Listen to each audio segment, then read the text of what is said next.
As you all know, Poppy Playtime Chapter 5 is about to release. Due to this, I have decided to rank all 4 chapters of Poppy Playtime we have so far. I will not be including Project Playtime or any other spin-off games in this video. Instead, I will be focusing only on the 4 main games we have so far. Poppy Playtime Chapter 1.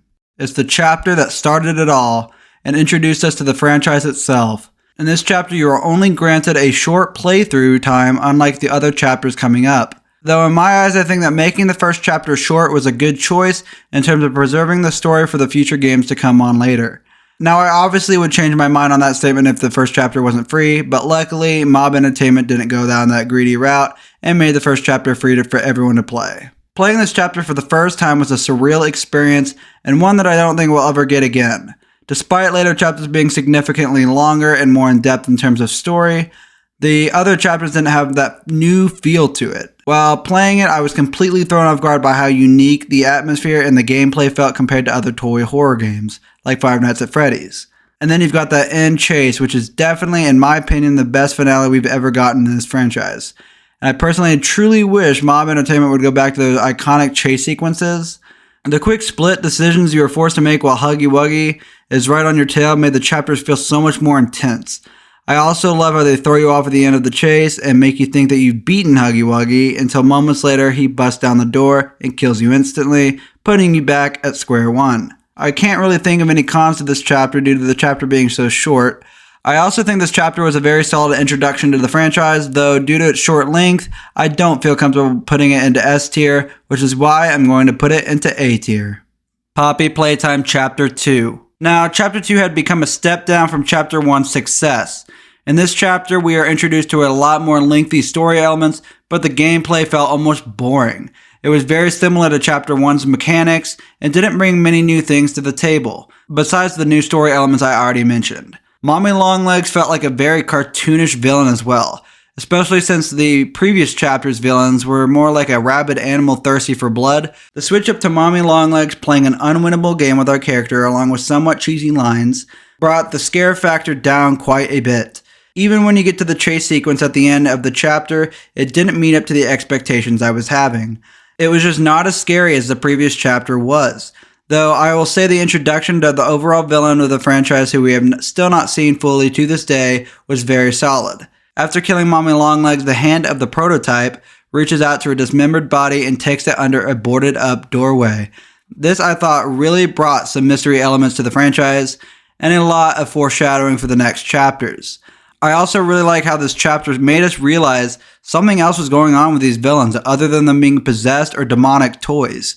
They had human qualities to them, such as blood, which we weren't able to see with Huggy Wuggy because, I think the true purpose of this chapter was actually to change our ideas as to why the toys were 1, alive, and 2, completely psycho and evil. Though, due to its low scare factor, I'm going to put Poppy Playtime Chapter 2 in B tier. Not a horrible game, but definitely underwhelming. Poppy Playtime Chapter 3. Before Chapter 3 was released, the devs told us that this would be the darkest chapter yet, and boy, they weren't lying. I think Mob Entertainment did a very good job with this chapter, and I think they did a very good job at listening to their player base's complaints regarding Chapter 2. In this chapter, the horror is cranked up way more than both Chapter 1 and Chapter 2. We are introduced to more than one villain in this game. The main villain was, of course, Catnap, but I loved how we also got more horrific villains such as the Nightmare Critters, and in my opinion, the scariest villain in all of Poppy Playtime's games, Miss Delight. Catnap may have been a horrifying villain, but there was just something about Miss Delight that was pure horror. Her almost human-like appearance, along with her disfigured face, made her segment in the game the most intense for me. Not to mention her part in the VHS tape for the Hour of Joy. Everyone needs to pay respect to the man being chased by multiple Miss Delight figures, because that must be a nightmarish fate. Now, moving away from Miss Delight, this chapter obviously mainly focuses on the smiling critters, though more specifically Catnap. The thing that plays a big part in what makes Catnap so scary is the fact that instead of having rabid behaviors like Huggy or comical behavior like Mommy Longlegs, Catnap remained absent for most of the chapter and was mainly stalking our character until the very end.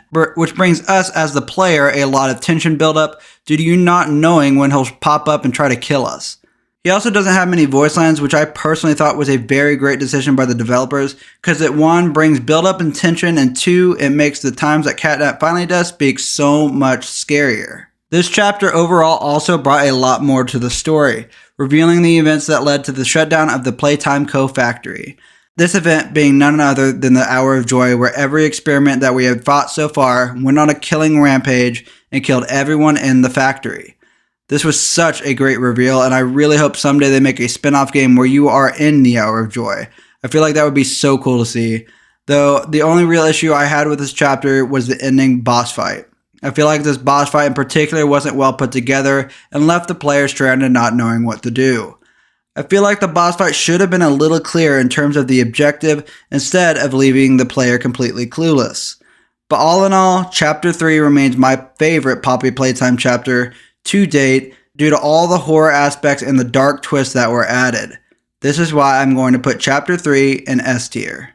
Poppy Playtime Chapter 4. Alright, and now we're on to the final chapter that has been released so far. Chapter 4 was a little bit of a mixed bag in terms of its initial release. It had a really good story and introduced a lot more new and interesting characters such as Doughy the Doughman, Dr. Harvey Sawyer, and Yarnaby. It also did a very good job at keeping the horror aspects that Chapter 3 had, while also balancing it along with some more lighthearted moments in the story. It remained dark in a lot of ways and revealed a lot of new things in the Poppy Playtime lore. This may sound like it's a really good game from what I've said so far, though the game was released in an extremely buggy state, and it was clear to players that there was a lot of things that slipped past developers during testing. Even as someone who didn't finish the game until March, when the game released in January, the game still had a lot of huge bugs even 2 months after its initial release. I'll play a clip of me playing during the Doughy boss fight in order to show you how buggy it truly was. I guess until he dies? I don't know. And here we go again. I'm back. I'm done. This is not fun. What is happening? It's so buggy. This is unfun. Like, god dang it, man. What the heck is happening with this tunnel? I feel like if the developers took their time with this game and didn't rush things, this game probably would have been way better received by players, and it probably wouldn't have had a mixed overall rating on Steam a year later. Though, going back to a more positive note, I really enjoyed the story and I really loved the character Doughy the Doughman. An experiment that combined 3 children into one toy, which really added a lot to Doughy's character, and it made his death hit a lot harder in the end. I also really liked the main villain in this chapter, which was Dr. Harvey Sawyer. I thought he was very well written and had a very talented voice actor to play his part. He really seemed like an intelligent villain while also being extremely evil and manipulative. I think the devs truly thrived in their character development for this chapter, and I hope they continue that for the upcoming chapter. Overall, I think this was a strong game besides the buggy start it had, though I do think the buggy start brings it down a rank from what it could have been if the developers had just taken more time on the game. All in all, I think Poppy Playtime Chapter 4 is an A-tier game. Very strong story, very strong characters, it just needed a little bit more time in the oven. Anyways guys, thank you so much for watching. Don't forget to subscribe, and be sure to look out for me streaming the upcoming chapters soon. I am really excited to get more of the story from Poppy Playtime and see where things will go from there. Also, let me know down in the comments below, do you think this will be the final chapter? Personally, I'm not sure, but let me know you guys' thoughts down below. Anyways, I hope you guys have a great rest of your day, and I'll see you guys in the next one. Peace.